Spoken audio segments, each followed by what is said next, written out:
Hi, my name is Pierre Ntuga, the author of The Path to Light. One of the key lessons that I've learned in the past years while I was still trying to figure out, all the possible reasons why I was not doing well was that our habits affect our results. That's period.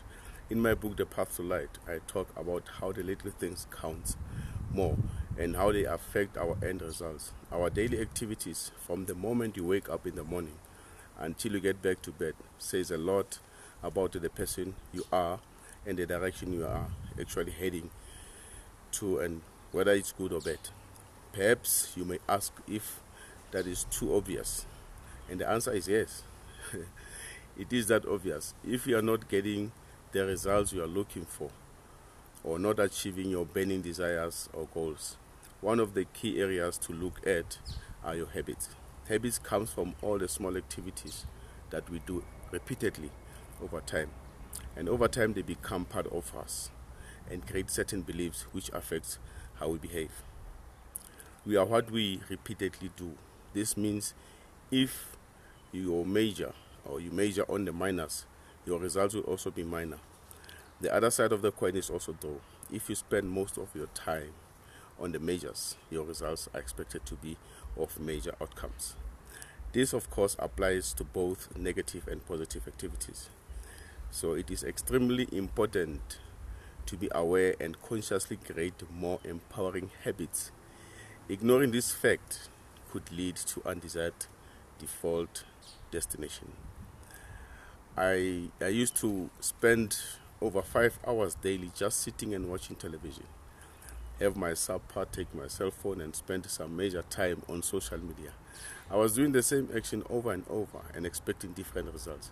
This, according to Albert Einstein, is called insanity. I'm sure you could agree with me on that one.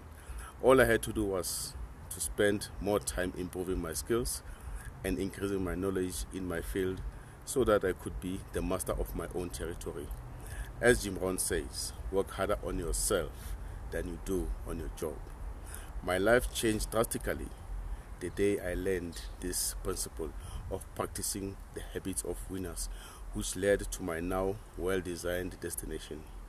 The following are some of the habits and principles that winners apply in their lives. This is something that I learned over the past few years. The first one is winners set goals, short, medium, and long term. They plan their day, week, month, and year in advance. They are passionate learners. They are open to everything but attached to nothing. That is very important to me.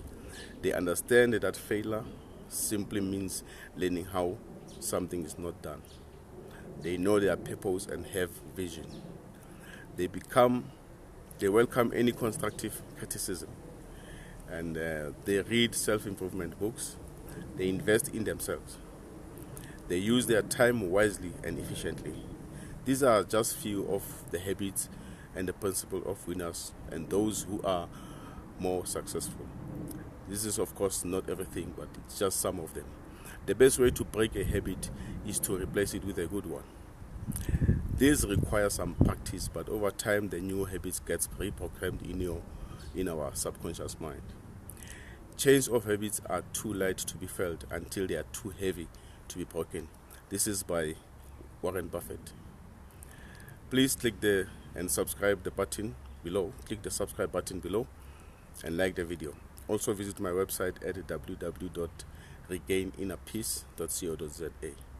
Thank you, and I hope you enjoyed and got value out of this video.